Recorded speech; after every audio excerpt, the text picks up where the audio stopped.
Olá, boa tarde. Você acompanha agora notícias do Brasil e do mundo desta segunda-feira. E o ministro do Supremo Tribunal Federal, Alexandre de Moraes, revogou a decisão de bloqueio no Brasil do aplicativo de mensagens Telegram.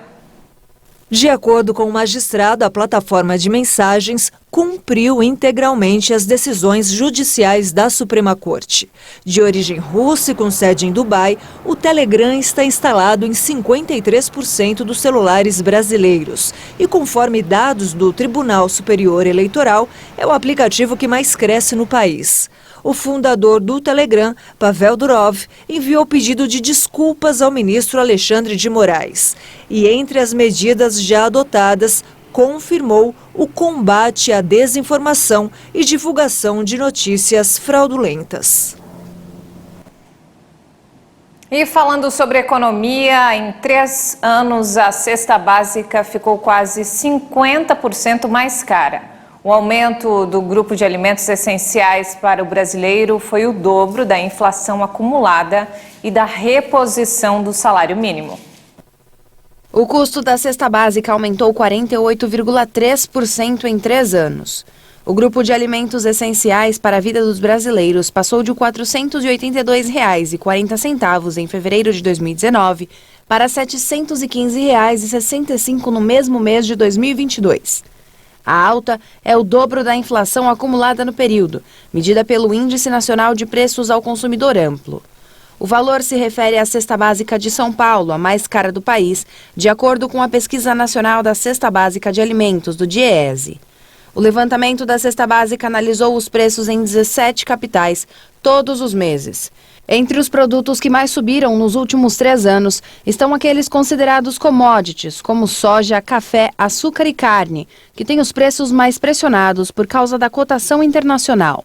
Um dos exemplos de forte alta foi o preço do óleo de soja, que passou de R$ 3,48 para R$ 8,82. O pacote de 600 gramas de café custava R$ 11,50 em 2019 e agora custa R$ 21,65. O quilo da carne bovina foi de R$ 25 para R$ 44,27. E nos destaques internacionais, um avião com 132 pessoas a bordo da China Eastern Airlines sofreu um acidente hoje numa região montanhosa na China. O Boeing 737 sumiu dos radares, faltando 50 minutos para o pouso. O Boeing 737 havia decolado da cidade de Kunming e tinha como destino a metrópole de Guangzhou, mas perdeu contato quando estava sobrevoando a cidade de Wuzhou. A aeronave tinha 132 pessoas a bordo, 109 tripulantes, e a companhia confirmou que houve mortes. A emissora estatal CCTV disse que o acidente ocorreu em uma zona rural e provocou um incêndio na montanha.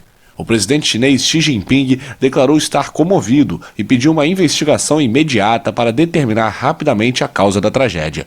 Um morador da área contou a um site de notícias que o avião envolvido no acidente estava completamente destruído e que a ação do fogo nas áreas florestais próximas foi devastadora. Nos últimos anos, a China manteve bons padrões de segurança da aviação em um país repleto de aeroportos recém-construídos e coberto por novas companhias aéreas estabelecidas para atender ao crescimento vertiginoso das últimas décadas. O último grande acidente de avião na China foi em agosto de 2010, com um saldo não confirmado de 42 mortos. O acidente mais mortal envolvendo um voo comercial chinês foi com a China Northwest Airlines em 1994, no qual todas as 160 pessoas a bordo morreram. A maioria dos passageiros a bordo do voo MH370 da Malaysia Airlines, que desapareceu em março de 2014 na rota de Kuala Lumpur para Pequim, era da China. E falando sobre a guerra na Ucrânia, a capital Kiev tem sido alvo diário das forças russas que atacaram um shopping durante a madrugada, deixando pelo menos 8 mortos.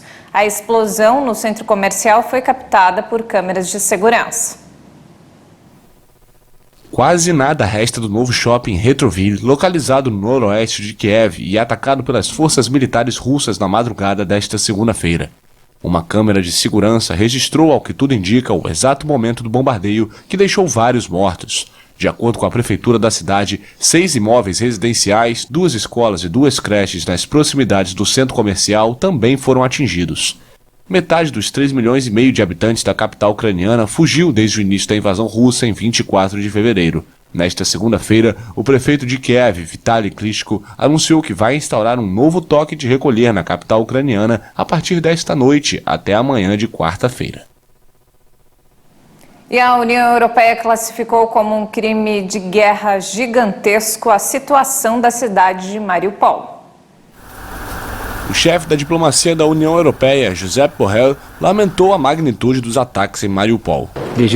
Este é um crime de guerra. É um crime de guerra gigantesco que está acontecendo em Mariupol. A cidade está completamente destruída e as pessoas estão morrendo. Vários ministros das relações exteriores europeus mencionaram que a gravidade da destruição justifica discussões sobre sanções adicionais contra a Rússia. A Ucrânia rejeitou nesta segunda-feira um ultimato russo para entregar a cidade cercada de Mariupol, cenário de intensos bombardeios desde o início da ofensiva russa em território ucraniano. Mariupol está sem energia elétrica, água potável e gás combustível. De acordo com as autoridades locais, quase 1.000 moradores de Mariupol foram removidos à força pelas tropas russas.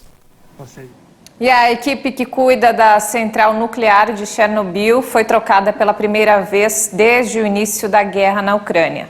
Os funcionários responsáveis pela manutenção da usina nuclear estavam presos no local desde que o conflito começou.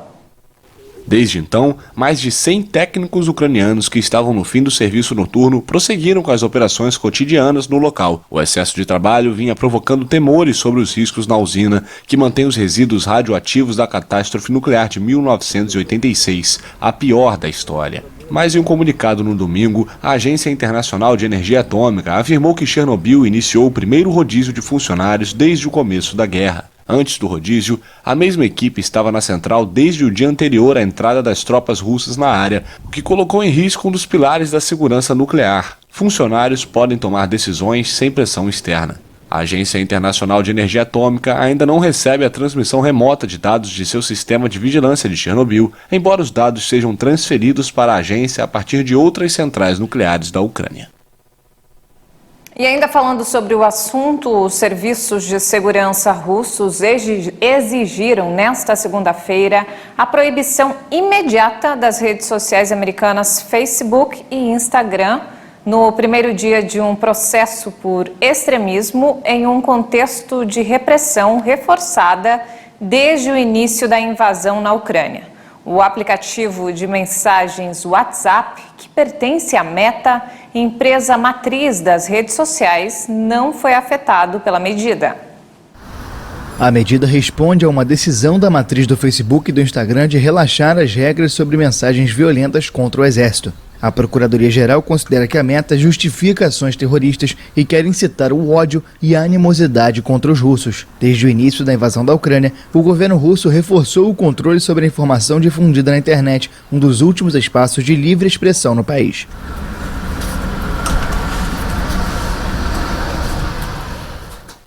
E não temos mais tempo, essa edição fica por aqui. Mais informações ao longo da nossa programação. Obrigada pela companhia.